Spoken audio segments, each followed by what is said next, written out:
Good morning students.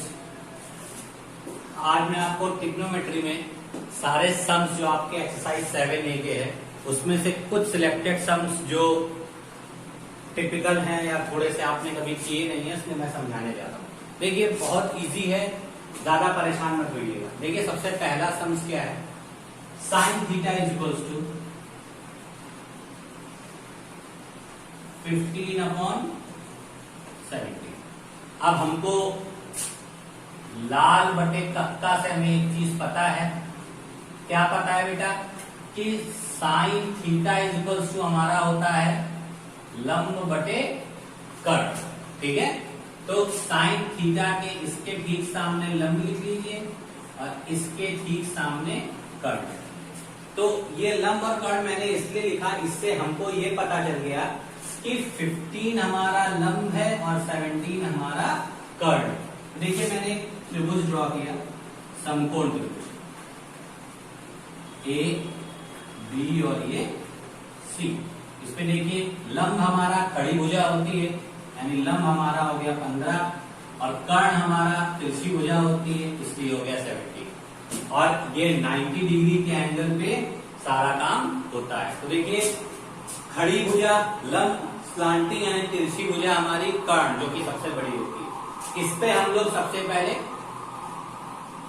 ये पता करेंगे जो भुजा हमको नहीं पता यानी आधार। एक बार जब आधार पता हो जाएगा तो हम sine cos tan cot x जिसकी वैल्यू चाहते हैं वो हम निकाल सकते हैं। तो आधार पता करने के लिए हम इसमें क्या अप्लाई करें, सबसे पहले पाइथागोरस प्रमेय। पाइथागोरस प्रमेय हमारी क्या होती है कि कर्ण का वर्ग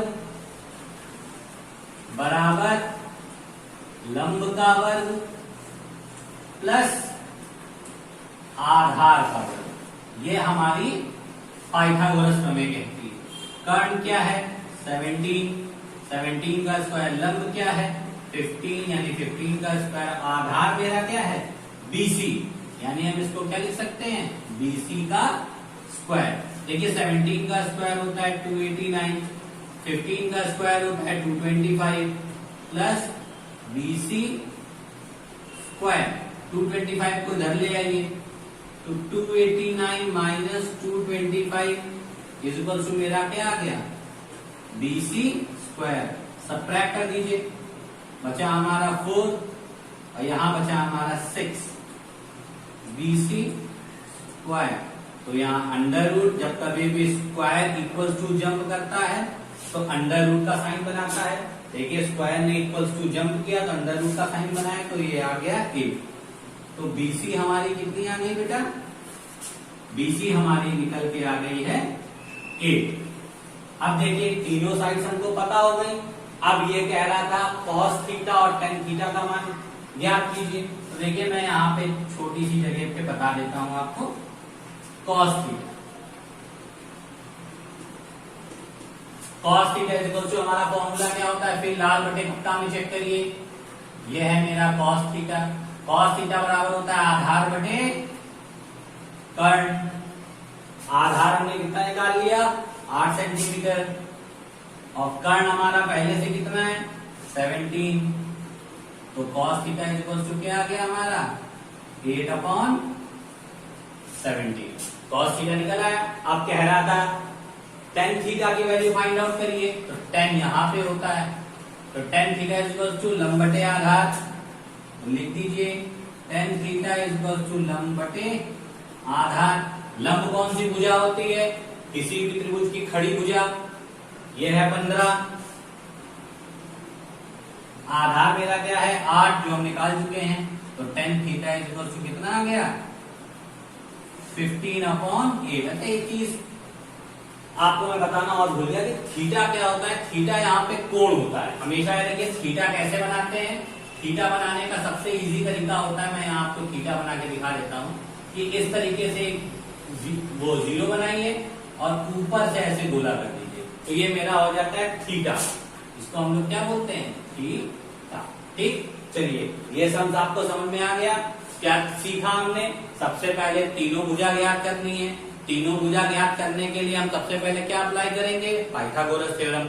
जब तीनों भुजा पाइथागोरस थ्योरम से हम ज्ञात कर लेंगे, इसके बाद लाल बटे कप्ता के फॉर्मूले से जिसका मान पूछ रहा होगा उसका मान ज्ञात कर लेंगे। अब देखिए अगला सब दे रखा हमारा tan थीटा बराबर 1, ठीक। कह रहा है sec थीटा और cosec थीटा का मान निकालिए। देखिए इसका भी एक ही तरीका होता है। सबसे पहले हमको क्या करना होता है? यहां चुपचाप आप लिख लीजिए, सबसे पहले लाल बटे कप्ता लिख लिया, साइन कॉस टेन, यानी एल पे क्या आता है मेरा? 10 मैं कल बता चुका हूं। tan थीटा बराबर मेरा क्या होता है? लंब बटे आधार। अब आप लोग कहेंगे सर इसमें आधार तो दिया नहीं, तो जब कभी भी आधार एब्सेंट होता है तो इसके अपॉन में हम क्या मान लेते हैं? 1। ठीक है, याद रखिएगा, जब कभी भी आधार एब्सेंट होगा तो इसके अपॉन में क्या मान लेंगे? 1। इतना काम आप लोगों ने कर लिया कि जो दिया था उसका फॉर्मूला अप्लाई किया, लंब बटे आधार, और अगर आधार नहीं था तो वो आपने आधार ले लिया। इस वाले सवाल में आधार दिया हुआ था तो हमें आधार लेने की जरूरत नहीं पड़ेगी। अब वही काम सबसे पहले हम क्या करेंगे? पाइथागोरस थ्योरम को अप्लाई करेंगे। और पाइथागोरस थ्योरम किसमें अप्लाई होती है? हमेशा राइट एंगल ट्राइंगल में। तो सबसे पहले राइट एंगल ट्राइंगल बनाइए। ये मैंने बना दिया, ए बी और ये सी। अब देखिए इस पे लंब क्या है? लंब मेरा 1 है, आधार क्या है मेरा? 1। अब हमें इस पे कर्ण नहीं पता है। इस एक्सरसाइज की सबसे बड़ी क्वालिटी यही होती है कि सबसे पहले तीनों भुजा ज्ञात कर लीजिए। तीनों भुजा जब त्रिभुज की ज्ञात हो जाएंगी तो सब हो जाता है। अब कर्ण निकालने के लिए फिर से वही काम क्या अप्लाई करें? पाइथागोरस प्रमेय से। पाइथागोरस प्रमेय हमारी क्या होती है? कर्ण का स्क्वायर बराबर लंब का स्क्वायर प्लस आधार का स्क्वायर। ये हमारी पाइथागोरस प्रमेय होती है। देखिए इसमें कर्ण क्या दे रखा है हमारा? पता नहीं, इसलिए कर्ण भुजा कौन सी होती है? हमने बताया कि तिरछी भुजा, या तिरछी भुजा तो काम चलाओ बात होती है। सबसे इंपॉर्टेंट याद रखिए 90 डिग्री के सामने। अभी से अच्छी आदतें डालेंगे तो आपको मैथ में प्रॉब्लम नहीं होगी। तिरछी भुजा करेंगे तो कभी अगर त्रिभुज पलट गया तो भुजा तो तिरछी होगी पर वो कर्ण नहीं होगा। तो इसीलिए याद रखिए कि जैसे हम अभी एग्जांपल एक दे रहे हैं, देखिए अब ऐसे कर दिया, ये तो भुजा लेटी हो गई, तो ये क्या कर्ण है? पर है कर्ण। क्यों? 90 डिग्री के सामने वाली साइड हमेशा क्या होती है? कर्ण। तो इसको ज्यादा याद रखिए कि 90 के सामने वाली कर्ण, तिरछी लेटी भुजा कर्ण, ये सब मत दिमाग में रखिए। इस चीज को जरूर याद रखिए क्या कि 90 डिग्री के सामने वाली साइड कर्ण होती है। तो ये मेरी कर्ण हो गई, तो कर्ण की जगह हम क्या लिख सकते हैं? AC का स्क्वायर, लंब की जगह 1 का स्क्वायर, आधार की जगह 1 का स्क्वायर, तो 1 + 1 यहाँ पे आ गया AC स्क्वायर, तो ये हो गया 2। तो एक स्क्वायर ने जंप किया, यहाँ साइन किसका बना दिया? स्क्वायर रूट का। तो देखिए इसकी वैल्यू क्या आ गई? इसकी वैल्यू आपकी आ गई √2। अब हमको सारी भुजाएं पता हो गई। अब सबसे पहले किसका मान निकालना है? Sec theta. अब सेक थीटा बराबर होता क्या है? याद रखिए साइन कॉस टेन। तो यहां जब साइन होता है, यहां कॉस होता है, तो कॉस का उल्टा सेक होता है। तो याद रखिएगा सेक थीटा = कर्ण बटे आधार। क्या होता है? कर्ण बटे, क्योंकि कॉस के नीचे सेक होता है इसीलिए कर्ण बटे आधार। कर्ण क्या दे रखा है? √2 और a की वैल्यू 1। तो इसका टोटल मान कितना आ गया? √2, यानी सेक थीटा = कितना आ गया? √2। अब ऐसे ही अगर आपसे कॉसेक थीटा की वैल्यू पूछ रहा है तो कॉसेक थीटा = क्या होता है? कॉसेक किसका उल्टा होता है? साइन का। तो कहां मिलेगा? साइन के ठीक नीचे। देखिए ऊपर साइन है तो कर्ण के पास क्या मिलेगा हमारा?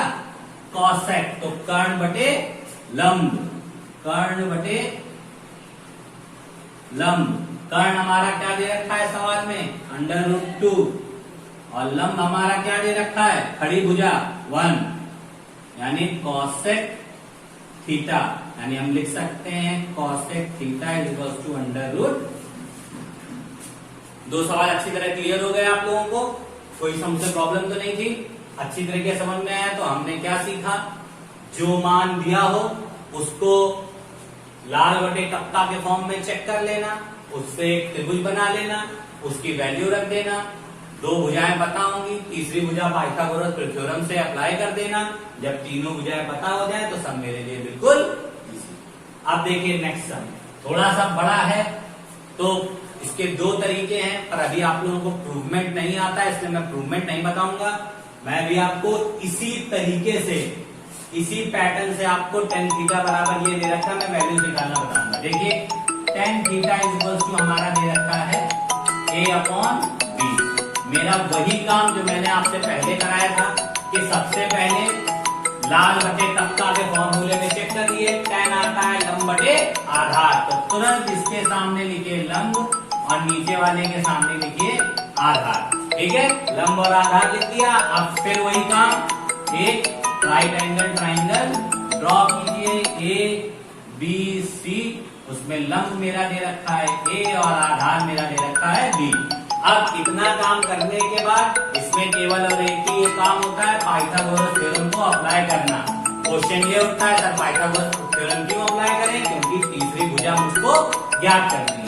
तो पाइथागोरस प्रमेय क्या होगी, पाइथागोरस प्रमेय, पाइथागोरस प्रमेय हमारी क्या होती है, कर्ण का स्क्वायर बराबर लंब का स्क्वायर प्लस आधार का स्क्वायर, ये हमारी होती है पाइथागोरस थ्योरम। देखिए कर्ण की जगह हम क्या लिख सकते हैं, AC का स्क्वायर, याद रखिए 90 डिग्री के सामने वाली भुजा कर्ण।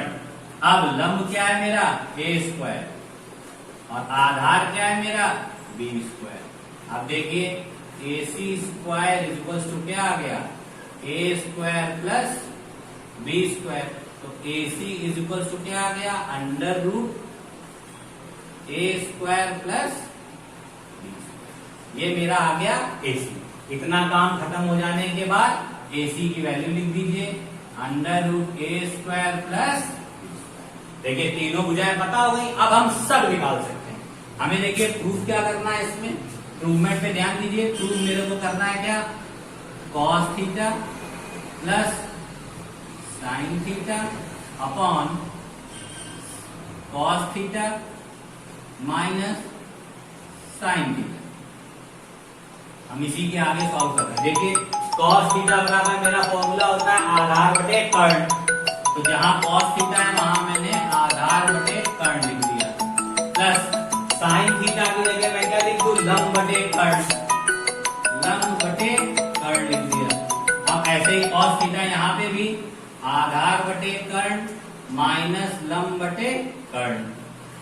ठीक, अब देखिए त्रिभुज में आधार क्या है b और कर्ण क्या है मेरा under root a square plus b square, plus यहाँ पे लंब क्या है मेरा a, कर्ण क्या है मेरा वही चीज under root a square plus b square. अब देखिए ये मैंने इक्वल टू का साइन लगाया, मेन अपॉन लगाया, फिर आधार क्या है b, अपॉन में under root a square plus b square minus लंब क्या है मेरा a, अपॉन में under root a square plus. इतनी चीज आप लोगों को समझ में आ गई, कोई दिक्कत तो है नहीं। अब इसका सॉल्यूशन मैं आपको दूसरी जगह बताने जा रहा हूं, क्योंकि बहुत नीचे हो जाएगा तो आप लोगों को समझ में नहीं आएगा। देखिए इसका सॉल्यूशन मैं इस जगह पे बड़ा बड़ा कर रहा हूं, जिससे आपको समझ में अच्छी तरीके से आ जाए कि समझ में हुआ क्या है।